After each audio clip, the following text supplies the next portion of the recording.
amigas y amigos de SUTV, Canal 15, desde esta Universidad de Costa Rica, donde alguna vez don Otón Solís, nuestro invitado de esta noche, fue estudiante y también ha sido profesor.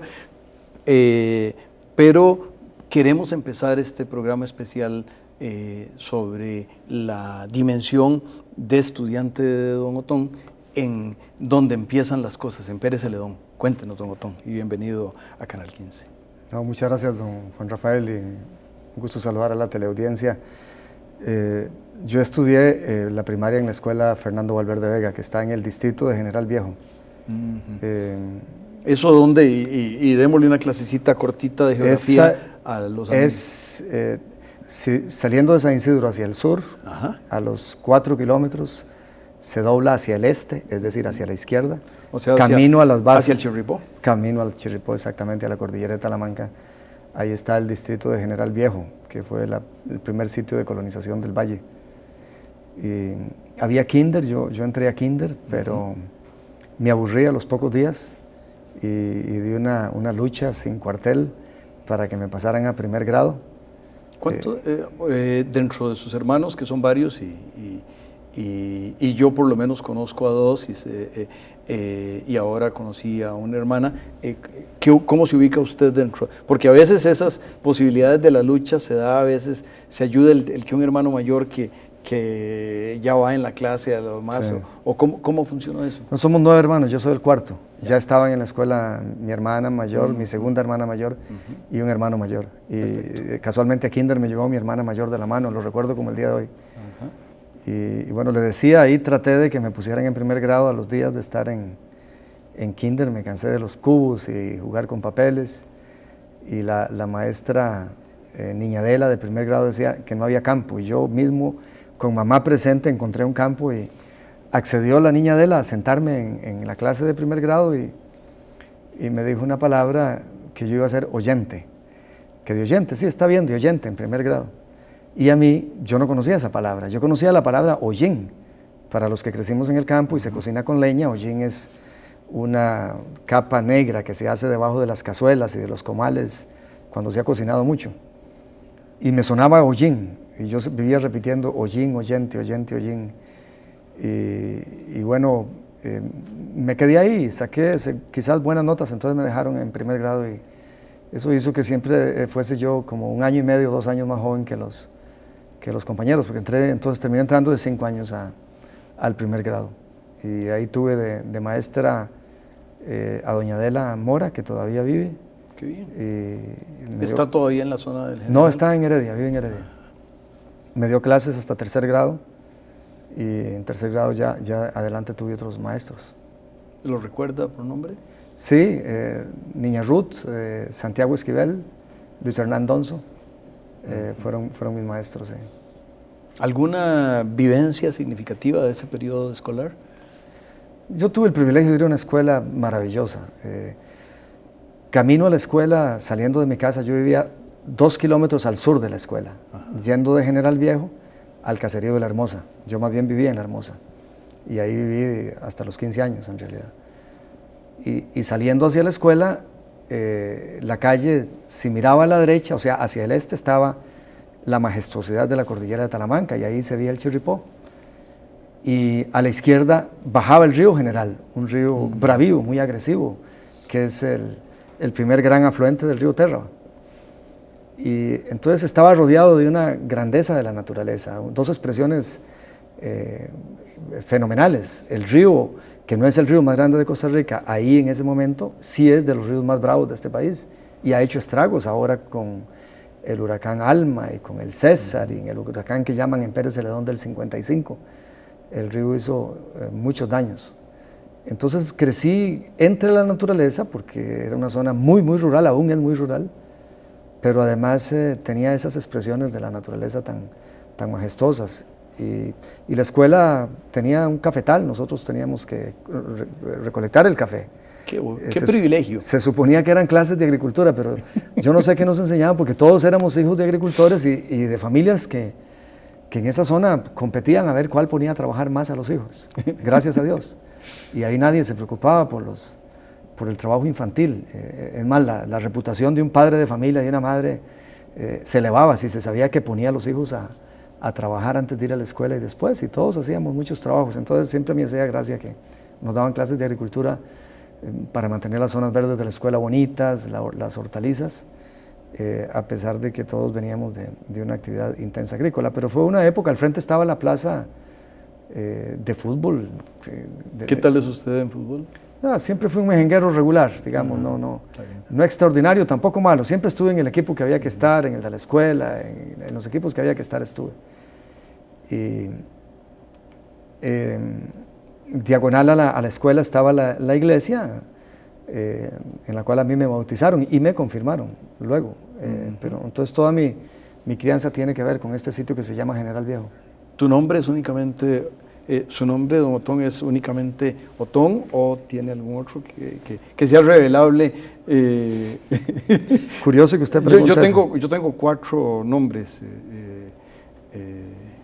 Es más, en este programa voy a revelarlo. Juan Rafael Mario Gerardo me llamo yo. No uso los 4, el 3 y el 4 no los he usado nunca. Pues mire usted que hace usted esa pregunta y usted sabe que toda la intención de mi madre era ponerme Rafael Otón. Ah, claro. Igual que usted, don Juan Rafael. Y mamá no se dio cuenta que a mí no me habían puesto Rafael Otón hasta que llegó la nota de la escuela, la primera nota, y encontró que faltaba el Rafael. Y reclamó a la escuela, pero encontraron pero es que así decía doña Consuelo, la fe de bautismo. Y creo que la historia es así, y en la fe de bautismo solo decía Otón. Y parece que vinieron y se enfiestaron, el padrino, mi papá, y a pesar de que el padre insistía en un nombre bíblico, ellos insistían que era Otón Solís Fallas, como me iba a llamar. Y entonces terminé siendo solo Otón Solís Fallas. La idea de mamá era ponerme el nombre del primer arzobispo de Costa Rica, correcto, Rafael Otón Castro. Bueno, pero terminé llamándome Otón Solís. Cosa curiosa, porque hace 8 años, en la fundación del partido, fui a visitar a un pariente mío, a un primo segundo mío, que se llamaba Leonzo Mora Elizondo, en Copey de Dota, metido en un pueblito de Copey de Dota. Y ahí me dice, yo tenía 92 años, estaba volando hacha. Y por el lado de Elizondo, yo soy hijo, mi padre era Norberto Solís Elizondo, soy pariente de él. Y me dice, yo siempre me he preguntado por qué usted lo pusieron Otón. Ese es el error más grande de la vida. Y yo asombrado, ¿por qué, don Leonzo? Y entonces me contó una historia extraordinaria. Siempre yo había sabido, porque mi padre me lo había contado, que mi tatarabuelo Clemente Elizondo había vivido en Copey y era dueño de mucha tierra en Copey. Y se había tenido que ir de Copey a un lugar que se llama San Lucas. Él le puso San Lucas al lugar, a destierro. Y se fue, decía mi padre, porque había tenido una dificultad, así decía él, una dificultad con un vecino. Y que era de abolengo, y para no perder la tierra, mejor se había ido. Y yo no supe la historia. Es más, después yo le conté esta historia a papá y a mamá. Entonces Leonzo me completó la historia. Resulta que mi tatarabuelo Clemente Elizondo tenía un problema de linderos con un vecino. Y el vecino lo mandó a matar con un peón. Y mi abuelo era muy valiente y se logró librar de la escopeta. Y bueno, pero sí dijo, el vecino era de San José y calculó que siendo de abolengo, él iba a perder el caso en los tribunales, a pesar de que la tierra había sido de él siempre. Entonces por eso decidió vender e irse. Y resulta que ese vecino que mandó a matar a mi tatarabuelo era nada más y nada menos que Procopio Castro, el papá de Rafael Otón Castro, el primer arzobispo de Costa Rica, que vivió en Copey. Ahí hay un monumento a Rafael Otón Castro, el primer arzobispo de Costa Rica en Copey.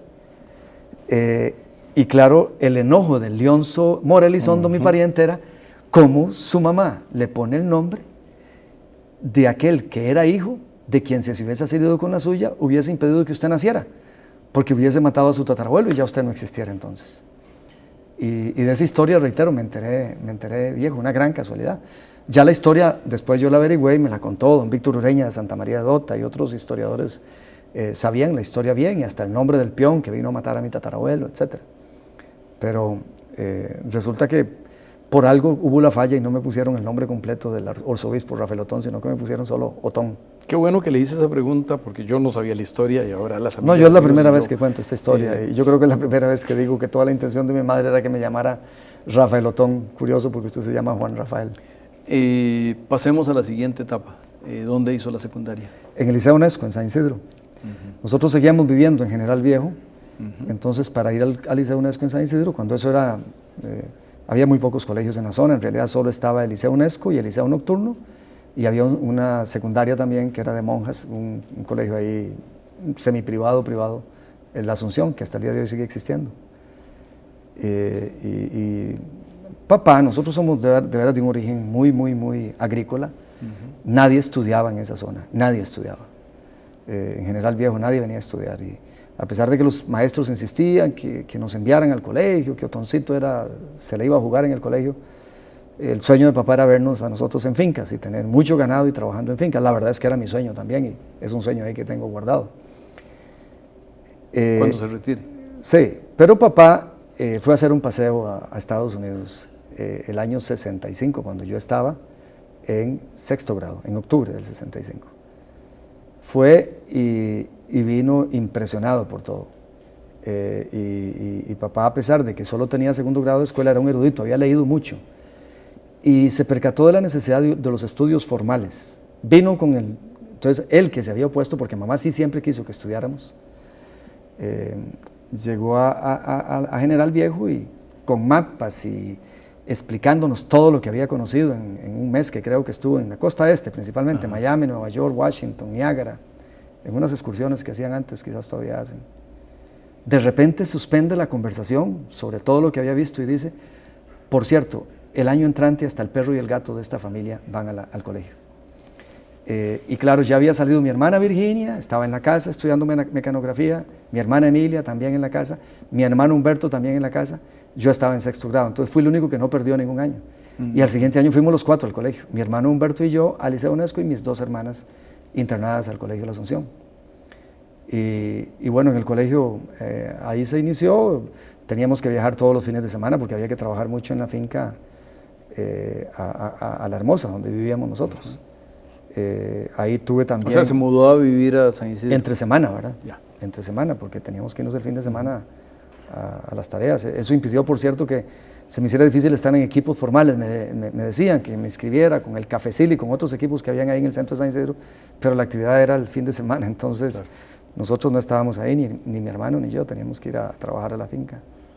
Y bueno, ahí estuve en el colegio. Por cierto, la orientadora del colegio era la mamá de Elizabeth Fonseca, la diputada del PAC. Ajá. Sí, ellos son heredianos, pero vivieron un gran tiempo en Pérez Celedón. Don Milton Fonseca, el papá de Elizabeth, hizo una gran tarea por el cooperativismo allá. Estupendo, y con esa nota fonsequiense le vamos a pedir al canal que le dé a las amigas y amigos un mensaje que tiene para ellos.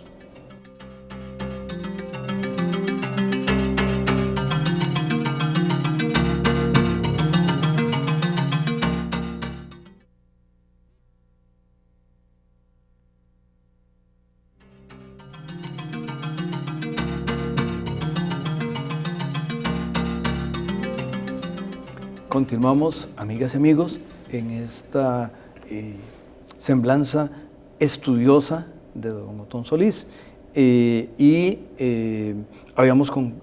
Estaba ya en el Liceo UNESCO y yo no sé si no conviene, a menos que haya alguna anécdota a destacar del Liceo UNESCO, si nos saltamos a la UCR. Como usted diga, ¿no? El Liceo UNESCO fue una experiencia maravillosa. Ya estando en tercer año, la familia mía se vino a vivir a San Isidro, porque ya habíamos muchos en el colegio.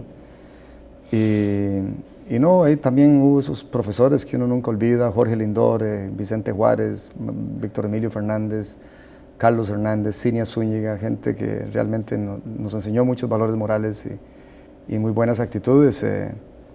Y me gradué en el año 70, cuando eso había bachillerato, exámenes de bachillerato, y los alumnos escogían en cuarto año si querían ir por la ruta de las ciencias o las letras. Yo escogí la ruta de las ciencias, pero fue un año único en el Liceo UNESCO, porque todos los alumnos que estábamos en quinto año, tanto en ciencias como en letras, pasamos a examen de bachillerato, es decir, ganamos el quinto año. Okay. Y todos ganamos el bachillerato. Es la única promoción 100%, era muy buen grupo, muy buen guiado e inspirado por profesores extraordinarios, muy exigentes, muy buenos. Y todos ganamos el bachillerato.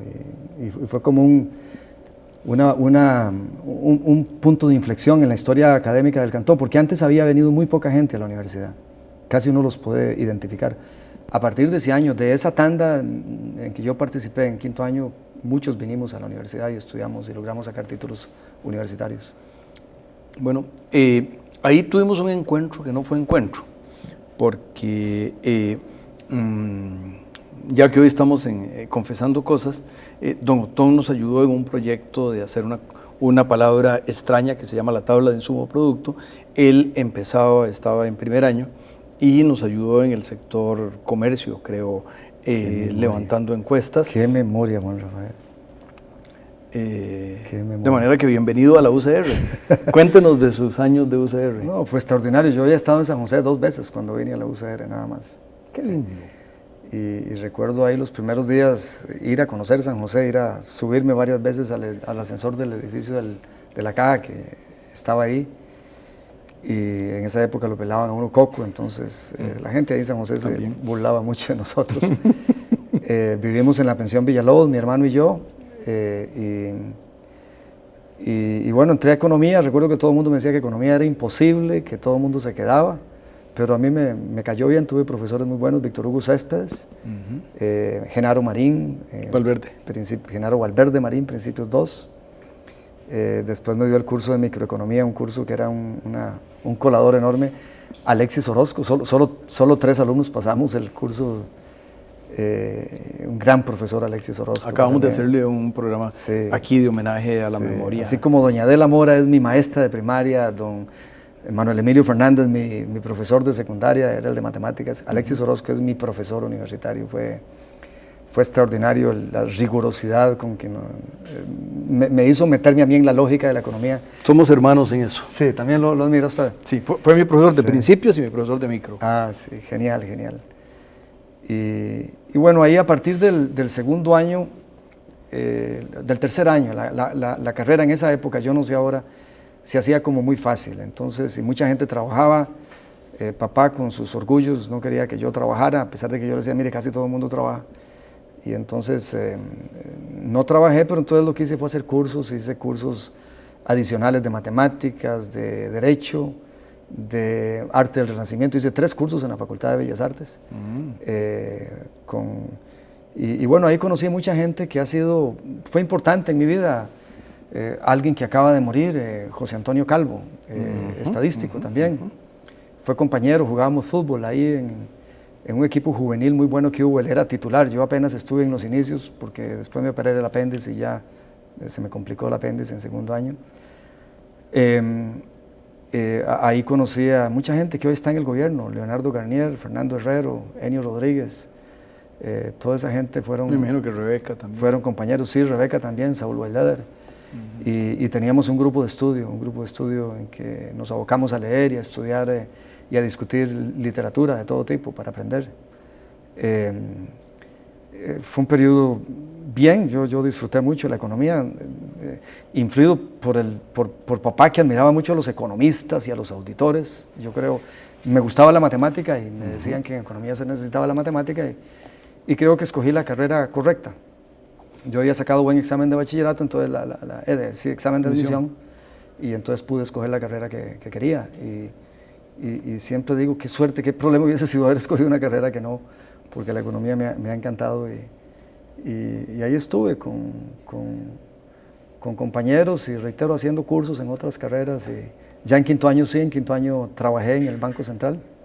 Y comencé a hacer cursos extras de inglés para ver si me ganaba una beca, y que la logré obtener. Entonces, un año después, 6 meses después de salir de la universidad, me fui para Inglaterra. Cuéntanos de la etapa británica. Sí, allá me fui en el año 76. En esa época, hoy día todo el mundo ha salido del país. En esa época yo había ido a David de Panamá, que no es salir, para los de la zona sur no es salir del país, y fue la primera vez que salía de Costa Rica. Para mí había anhelado mucho irme de Costa Rica. Quizás si yo no hubiese estado en el estudio, me hubiese montado en un barco y darle la vuelta al mundo varias veces antes de regresar y estabilizarme acá. Entonces para mí fue, cuando me dijeron que sí a la beca, fue un momento importante en mi vida. Me dieron una beca del Consejo Británico y me fui a estudiar inglés al este de Inglaterra, un lugar que se llama Norwich, y después ya en septiembre, me fui en junio y en septiembre ya fui a la Universidad de Manchester. Ahí no pude entrar a la maestría directamente porque, bueno, como países del tercer mundo no nos permitían, pero hice un curso que me influyó mucho en la vida, un curso de desarrollo económico, un bachillerato en desarrollo económico. Fui, bueno, gracias a Dios, el mejor alumno de la clase, me dieron una distinción y fácilmente pasé a la maestría y tuve una vida interesante en Inglaterra, aparte de Manchester creo que está hacia el norte, ¿no? Hacia el norte, exactamente, cerca de... Los climas deben haber sido mucho más del norte. Es el clima, los ingleses dicen para describir el clima de Manchester que el peor clima del mundo es el de Inglaterra y el peor clima de Inglaterra es Manchester. Porque ahí, sobre todo el otoño, todos los males están: viento, ventiscas con agua, neblina, frío a veces, no tan frío en otras, lluvia. Pero es un clima bueno. Yo hacía ejercicios todos los días ahí, jugaba mucho deporte. Ahí fue donde jugué más deporte, había muchas facilidades y muy organizado en horarios, no tenía que ir a finca el fin de semana, no tenía tantos parientes. Cuando uno tiene tantos parientes como yo, siempre o hay un matrimonio, o un funeral, o un bautizo, y de ahí, mi familia en Pérez Celedón es muy grande. Ahí tenía muy organizado el tiempo entre el estudio, la lectura y el deporte. En los veranos, en las vacaciones, siempre fui a fincas a trabajar 2 meses y con eso ahorraba plata y después me iba a viajar por el mismo Inglaterra o por países de Europa.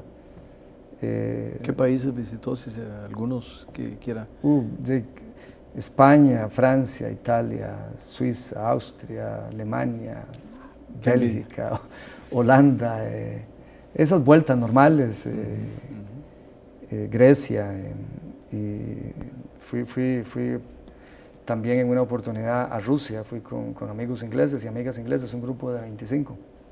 Estuvimos una semana en Moscú y otra semana en Leningrado, en el 81, cuando estaba la Guerra Fría, de lo mejor estaba Brezhnev en el poder. Y hicimos una gira cultural, académica y de museos, muy, muy interesante, con los amigos y las amigas ingleses, todos de mi edad y con precios muy rebajados porque éramos estudiantes de la Universidad de Manchester. ¿Guarda relación con algunos de esos compañeros? Sí, claro, hay muy buenos amigos que están en la academia. Uno es un banquero, Raymond Mowell, trabaja en Londres, un banquero muy exitoso. No es que sea dueño de un banco, pero tiene un puesto muy elevado en un banco en Londres. David Blackaby es el director de la Escuela de Economía de la Universidad de South Wales, en el país de Gales. Muy exitoso, en economía laboral, tiene como 200 publicaciones y libros también. Y Robin Bladenhövel, también muy exitosos académicos, Ronnie McDonald, Deborah Gass, Elizabeth Greenroad, Hilary Burton, es decir, una serie de personas que cuando voy a Inglaterra nos hemos juntado a recordar viejos tiempos, también con profesores. Michael Hart es un profesor extraordinario que tuve, digamos, de mi carrera allá en Inglaterra. Ese es el profesor, digamos, mentor, fue mi tutor de tesis, un economista monetario muy especializado en banca y finanzas, que fue un poco en lo que me especialicé, y mantenemos muy buenas relaciones con toda esta gente. ¿No tuvo asiáticos o africanos como compañeros? Sí, compañeros, claro. Sí. Sobre todo en el primer año, en el bachillerato que hice, había una compañera que era de Pakistán, un indonesio, había un yemenita de origen palestino, con quien aprendí mucho de la situación del Medio Oriente, porque un día me hizo una pregunta y yo le contesté y me dice: o usted es un gran ignorante o yo soy un gran mentiroso, pero le voy a decir cómo es eso, la respuesta correcta. Y me lanzó un reto. Y yo nunca he estudiado un tema más a profundidad que el tema del Medio Oriente, porque pasé como 22 días de unas vacaciones de verano clavado en la biblioteca de la Universidad de Manchester, estudiando toda la historia de Israel, porque me retó muy feo. Después de eso yo le he lanzado el reto a otras personas para decirles: o usted es un gran ignorante o no se ha leído una línea del PAC, cuando afirman cosas que no hemos hecho, no hemos dicho. Pero eso viene de este yemenita. Nos queda como un minuto. Yo no sé si usted quiere referir algo de su reciente estadía en el estado de la Florida o más bien quiere redondear la experiencia esta de estudiante? No, Nos queda muy fue una, yo en los últimos tiempos en Inglaterra daba clases, también di clases en la tutor que se llama, en la Universidad de Manchester y también en la Universidad de Reading en el sur. Y bueno, ahí desarrollé también la idea de que me gusta dar clases. Y bueno, aquí he dado en la Universidad de Costa Rica, en la Universidad Nacional, en la Universidad para la Paz, periodos cortos porque después me metí en esta cosa de la política y que los horarios son muy inestables y uno tiende a quedar mal. Y yo tuve profesores que estaban en política y quedaban muy mal y no quiero hacerle eso a nadie. Y ahora tuve esta bonita experiencia de ir a la Universidad de Florida en Gainesville y dar clases un semestre. Fue maravilloso, realmente, además recuperar un poquito la vida académica, porque en esas universidades hay tantos seminarios, paneles de discusión, profesores visitantes, presentación de tesis en marcha, y entonces por semana en promedio fui a 3.2 conferencias o debates sobre, en las facultades de Economía, de Historia, de Filosofía, de Agricultura, bueno, y en la propia mía, en el Centro de Estudios Latinoamericanos. Entonces fue una combinación de, dando clases uno lo que hace es aprender, preparando clases y leyendo trabajos de estudiantes ya de maestría, que fue el curso que di, son muy buenos, y en estas conferencias, ya si no aprendí algo es que no me daría la cabeza, pero creo que sí aprendí mucho. Pues yo aprendí mucho de su vida y espero que las amigas y amigos igual. Tenemos que decirles que este programa se repite el próximo domingo a las 6 de la tarde. Invitarlos, si lo tienen a bien, que el próximo miércoles a las 9 de la noche estén con nosotros en otro Economía y Sociedad. Y por favor, quédense con Canal 15, donde aquí para ustedes hacemos televisión de calidad. Felicitaciones y muchas gracias. No, un privilegio estar con ustedes.